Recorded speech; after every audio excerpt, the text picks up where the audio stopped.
De nuevo, muy buenos días, amigas televidentas y amigos televidentos. Otra vez su amigo Jorge Burges Rodríguez les saluda cariñosamente y les agradece su atención. Miren, se acerca una fecha de conmemorar, no de celebrar, es de conmemorar el 2 de octubre. El 2 de octubre ahora se van a cumplir 52 años de una terrible masacre que ocurrió en la Ciudad de México, en la Plaza de las Tres Culturas, Tlatelolco.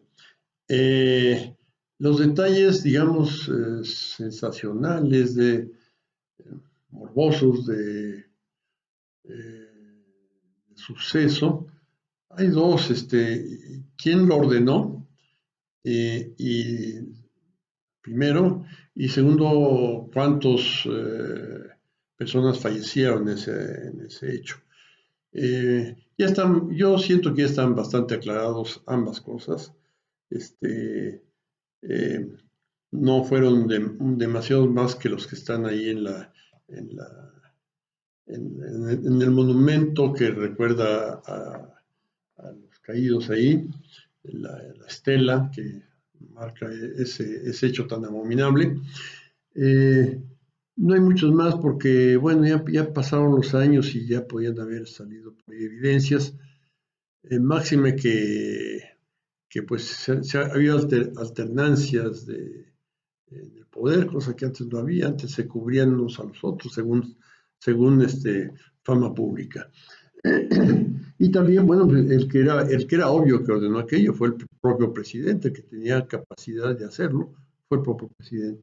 Hablaremos de eso después. Miren, me interesa más contextualizar aquello.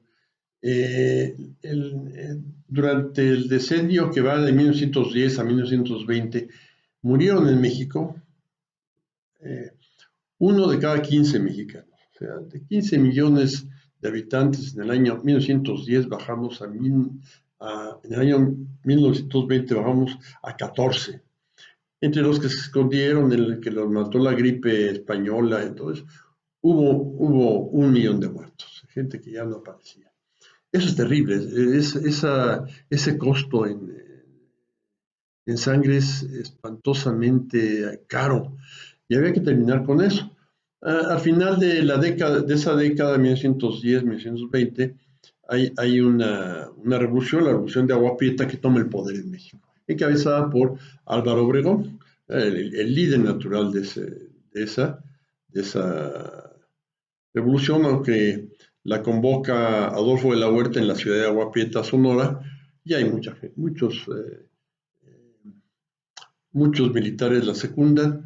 Se le llama el Grupo Sonora, pero pues, no todos eran de Sonora. Esos líderes, sí, Calles, Obregón, de la Huerta, eran sonorenses los tres, de Guaymas, dos de ellos inclusive, ¿verdad? Entonces, bueno, suben al poder, es lo importante, y sí se plantean dentro de toda eh, el programa político que enarbolan para levantarse en armas, está pacificar al país y reconstruirlo. O sea, esto reflejaba todo lo que estaba pasando con esas pérdidas tan enormes que platicamos, ¿verdad? Eh, en, eh, para todo esto era importante vigilar la seguridad interior. La conexión con el exterior significaba, después de la guerra en que Europa estaba exhausta, significaba estar en buena concordancia con Estados Unidos, que era el único eh, país, ahora sí, continental en que pues, tenía eh, las capacidades, las influencias para entorpecer o favorecer las cosas, ¿verdad? Y las usó, ¿verdad? Se tiene por ahí una habilísima negociación que don Adolfo de la Huerta realiza en Estados Unidos no sé si el secretario de Tesoro Lamont La Huerta, de la Huerta, para reconocer la deuda mexicana y con esto allanar reformular los pagos, cosa que la Secretaría del Tesoro norteamericano estaba negociando en nombre de los deudores, ¿verdad? Entonces, era cuestión de esa negociación que fue importantísima, fue básica. Pero todavía había mucha resistencia en la clase política norteamericana en reconocer a Obregón, ¿verdad? Con maña o sin maña había esa resistencia y entonces, pues, se entró en negociaciones. Fueron los convenios, no fueron tratados, fueron los convenios de Bucareli los que alivianaron esto. Fueron convenios que se desplazaron suficiente tiempo para calmar a esa clase política norteamericana y ver que se estaba negociando, ¿no? Básicamente lo que le preocupaba a los norteamericanos era el hecho de que a partir de la Constitución de 17, que fue nuestro pacto que empezó a pacificar al país, ese pacto que fue la Constitución del 17 empezó a pacificar al país. Y eso no lo podíamos nosotros abandonar, pero a ellos les ponía nervioso la cuestión petrolera, ¿verdad? Entonces, lograron sacar un entendimiento, no pacto, no tratado, una, una declaración, un convenio, enunciar que ambas partes, la norteamericana y la americana, convenían en que no se usara el artículo 27 en el caso petrolero como determinante de expropiación. Después sí hubo expropiación, pero fue por otras causas, desacato de las compañías petroleras, pero fue otra cosa, muy diferente. Entonces, bueno, la seguridad interior, eso ya estaba más o menos cubierto. La seguridad interior, sí preocupaba. Bueno, había dos cosas. Los comunistas, los sectores comunistas, mucha gente surgida de movimiento obrero y todo ese tipo de cosas y de activismo político que pues estaban deslumbrados por la reciente victoria de la Revolución Soviética. Entonces, bueno, no eran muchos, pero estaban muy activos y eran gente muy, muy inteligente, muy bien formada.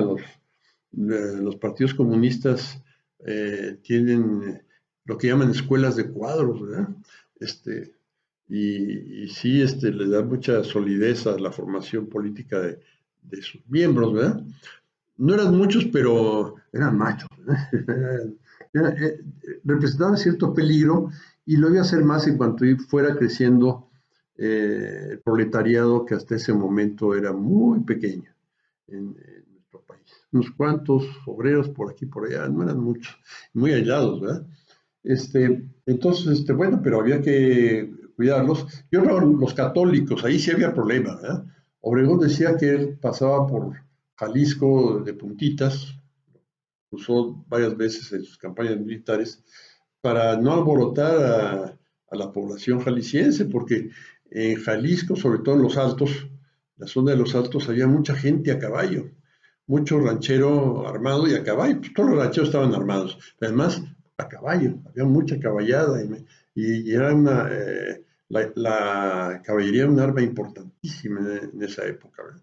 Entonces, bueno, ese asunto preocupaba mucho más, ¿verdad? El asunto del activismo católico, que estaban, como era de esperarse, alarmados por la existencia de dos cosas, del registro civil y de la educación pública, ¿verdad? Ambos desplazaban a la iglesia en asuntos fundamentales, entonces estaban muy alarmados y con tantito pues se prendieron después. Entonces, hicieron la labor que todo gobierno pues hace, ¿verdad? Tiene una policía interna, una policía secreta, ¿verdad? Llámesele, no, en la Unión Soviética era la misma, KGB era externa e interna. Pero, por ejemplo, en Inglaterra era el, el MI5, ¿verdad? O en Estados Unidos el FBI, ¿verdad? Ya la cosa interna. Y entonces, bueno, pero además una cierta actividad de infiltrar gentes dentro de ambos movimientos, y lo hicieron. Hubo gente que después se supo que se infiltró en el Partido Comunista o en el movimiento católico. Ahí fue un poco más difícil porque había que infiltrar en todo el país. Pero se logró, parece ser que se logró. Y, y entonces tenían todos la capacidad, el gobierno de los sonorenses, de actuar en forma preventiva. Actuar en forma preventiva cuando ya se iba a soltar el cohete que estaban planeando actuar. Ahora, lo pensaron, por lo menos muchos generales de ese grupo, veían que debía ser un actuar moderado, ¿verdad? Cantidad de ellos que no eran partidarios de mandarles toda la fuerza y aplastarlos, no, era una acción menor que la acción, ¿verdad? O sea, acción y reacción. Si nosotros queremos que una cosa que está oscilando se vaya calmando, es en lugar de contestar ese movimiento oscilatorio con una fuerza mayor, algo así, porque entonces se aloca más, puede hacer la presión de una caldera o alguna cosa así que pudiera ser eh, corregir, y descorregir cada vez en menos para lograr el punto de equilibrio. Esto es algo bonito, ¿verdad? En física y en política. Tener una respuesta muy mesurada. Esto lo plantearon, no todos. Obregón era muy tajante, era muy matón, para decirlo en pocas palabras, pero muchos otros sí se plantearon una cosa mucho más moderada.